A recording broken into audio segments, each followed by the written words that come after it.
സ്കൂളിന്റെ ഈ ഗ്രൗണ്ടിലൂടെയുള്ള ഈ പിന്നെ 3 ഫേസ് ലൈൻ ഇവിടുന്ന് മാറ്റുക എന്നുള്ളത് തന്നെയാണ് ഏറ്റവും പ്രധാനപ്പെട്ട തീരുമാനം. അത് മാറ്റാൻ വേണ്ടിയിട്ട് ഇന്ന് തന്നെ റിക്വസ്റ്റ് മാനേജ്മെന്റ് KSEBക്ക് നൽകി. പഠനയോഗ്യമല്ലാത്ത ക്ലാസ് മുറികൾ ഉണ്ടെങ്കിൽ യാതൊരു തരത്തിലും അത്തരം ക്ലാസ്സുകളിൽ കുട്ടികളെ പഠിപ്പിക്കുന്നത് ഒഴിവാക്കണം എന്ന് തന്നെയുള്ള നിർദ്ദേശവും കൂടെ കൊടുത്തിട്ടുണ്ട്. കുട്ടികൾക്ക് കൂടുതൽ നല്ല അന്തരീക്ഷവും ഉണ്ടാക്കിയെടുക്കണം. അതോടൊപ്പം നമ്മുടെ കുട്ടികൾക്ക് ഇവിടെയുള്ള ഈ പിന്നെ നമ്മുടെ മരണപ്പെട്ടു പോയിട്ടുള്ള ആ കൊച്ചു കുഞ്ഞിന്റെ സഹപാഠികൾക്ക്, അതോടൊപ്പം അന്ന് ഈ സംഭവത്തിന് സാക്ഷികളായ കുട്ടികൾ, ഈ കുട്ടികൾക്കെല്ലാം കൗൺസിലിംഗ് നൽകുന്നതിന് ആവശ്യമായ നിർദ്ദേശം DCPOക്ക് നൽകിയിട്ടുണ്ട്. അതിന്റെ നടപടികളും വേണ്ടി സ്കൂളിന്റെ ഈ ഗ്രൗണ്ടിലൂടെയുള്ള ഈ പിന്നെ 3 ഫേസ് ലൈൻ ഇവിടുന്ന് മാറ്റുക എന്നുള്ളത് തന്നെയാണ് ഏറ്റവും പ്രധാനപ്പെട്ട തീരുമാനം. അത് മാറ്റാൻ വേണ്ടിയിട്ട് ഇന്ന് തന്നെ റിക്വസ്റ്റ് മാനേജ്മെന്റ് KSEBക്ക് നൽകി. അതിന്റെ അടിസ്ഥാനത്തിൽ ഈ ലൈനിൽ നിന്ന് കൊടുത്തിട്ടുള്ള കണക്ഷൻ 3 ഫേസ് ഗേൾസ് സ്കൂളിന് കൊടുത്തിട്ടുള്ള കണക്ഷൻ മുൻവശത്ത് കൂടിയുള്ള കെട്ടിടത്തിലൂടെ അവിടെ കൊടുക്കുവാനും, ഇത് മാറ്റുന്നതിന്റെ ഭാഗമായിട്ടുണ്ടാകുന്ന ആ ഒരു വീട്ടുകാർക്ക് മാത്രമേ ഈ ഒരു നിലവിലുള്ളൂ. അതിന് ആ പോസ്റ്റ് മാറ്റി അവർക്കൊരു പോസ്റ്റ് അനുവദിക്കേണ്ടതുണ്ട്. അതിനാവശ്യമായ ചെലവ് സ്കൂൾ മാനേജ്മെന്റ് വഹിക്കേണ്ടതാണ്.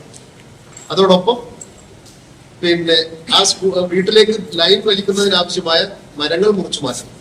അതിനാവശ്യമായ കാര്യങ്ങൾ ബഹുമാനപ്പെട്ട പഞ്ചായത്ത് പ്രസിഡന്റ് സംബന്ധിച്ചതിന്റെ അടിസ്ഥാനത്തിൽ പഞ്ചായത്ത് ആ കാര്യങ്ങൾ നിർവഹിക്കും എന്നതാണ് അറിയിച്ചിട്ടുള്ളത്. ഈ ലൈനുകൾ ഈ സ്കൂളിന്റെ പിന്നിലൂടെ പോകുന്ന പ്രശ്നങ്ങൾ പരിഹരിക്കുക, മറ്റ് നിയമ നടപടികൾ, നിയമപരമായിട്ടുള്ള കാര്യങ്ങൾ, ഇപ്പൊ പോലീസിന്റെ ഭാഗമായിട്ടുള്ള നിയമപരമായിട്ടുള്ള കാര്യങ്ങൾ പോലീസ് നിയമം അനുശാസിക്കുന്ന തരത്തിൽ ശക്തമായ രീതിയിൽ നടത്താൻ വേണ്ടിയിട്ടുള്ള നിർദ്ദേശം പോലീസിന് കൊടുത്തിട്ടുണ്ട്.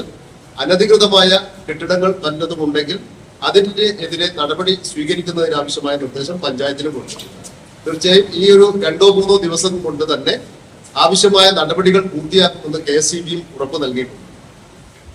സ്കൂൾ തുറക്കുന്നതോടുകൂടെ ഈ 3 ഫേസ് ലൈൻ ഇതുവഴി പോകുന്നത് ഇല്ലാതാവുന്ന ഒരു അന്തരീക്ഷമാണ് ഞങ്ങളിപ്പോൾ ഇവിടെ എടുത്ത തീരുമാനത്തിലൂടെ നിങ്ങളെ അറിയിക്കുന്നത്.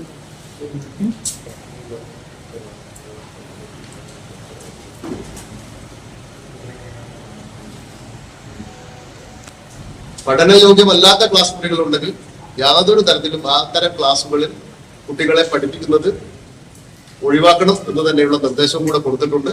കുട്ടികൾക്ക് കൂടുതൽ നല്ല അന്തരീക്ഷവും ഉണ്ടാക്കിയെടുക്കണം. അതോടൊപ്പം നമ്മുടെ കുട്ടികൾക്ക് ഇവിടെയുള്ള ഈ പിന്നെ നമ്മുടെ മരണപ്പെട്ടു പോയിട്ടുള്ള ആ കൊച്ചു കുഞ്ഞിന്റെ സഹപാഠികൾക്ക്, അതോടൊപ്പം അന്ന് ഈ സംഭവത്തിന് സാക്ഷികളായ കുട്ടികൾ, ഈ കുട്ടികൾക്കെല്ലാം കൗൺസിലിംഗ് നൽകുന്നതിന് ആവശ്യമായ നിർദ്ദേശം DCPOക്ക് നൽകിയിട്ടുണ്ട്. അതിന്റെ നടപടികളും വേണ്ടി ഇത്രയുമാണ് ഈ കാര്യങ്ങൾ നിങ്ങളെ അറിയിക്കാനുള്ളത്. ഈ തീരുമാനങ്ങളെല്ലാം തന്നെ ഞങ്ങളിവിടെ മിനിറ്റ്സ് ആക്കിയിട്ടുണ്ട്. ആ മിനിറ്റ്സിൽ ഞങ്ങൾ എല്ലാവരും തന്നെ ഒപ്പിട്ടിട്ടുണ്ട്. അടിയന്തര നടപടികൾ സ്വീകരിക്കാൻ വേണ്ടി തീരുമാനിച്ചു.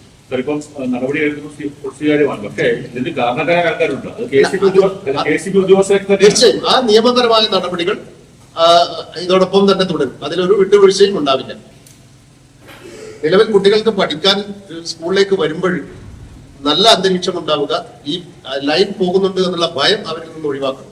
അതിനുള്ള അടിയന്തര ഇടപെടലാണ് ഞങ്ങൾ ഇപ്പോഴും നടത്തിയിട്ടുള്ളത്. അതിന്റെ ഭാഗമായിട്ട് നടപടികൾ, മറ്റ് നിയമപരമായ നടപടികളെല്ലാം അത് അതുപോലെ തന്നെ ആരൊക്കെയാണോ ഉത്തരവാദിത്തം അവർക്കെതിരായിട്ടുള്ള നടപടികൾ, പോലീസിന്റെ നിയമപരമായ നടപടികൾ, ഇതെല്ലാം കൃത്യമായ രൂപത്തിൽ മുന്നോട്ട് പോകും. തീർച്ചയായും തീർച്ചയായും അതങ്ങനെ തന്നെ നടക്കുള്ളൂ.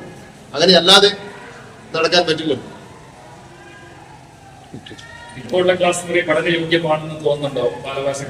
അതാണ് ഞാൻ പറഞ്ഞത്. പഠനയോഗ്യമാണെന്ന് തോന്നുന്നില്ല. പഠനയോഗ്യമല്ലാത്ത ക്ലാസ് മുറികൾ ഒഴിവാക്കണമെന്നുള്ള നിർദ്ദേശവും കൊടുത്തിട്ടുണ്ട്.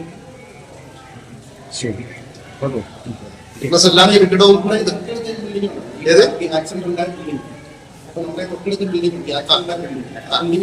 ഇടത്തെ അക്ഷരത്തിൽ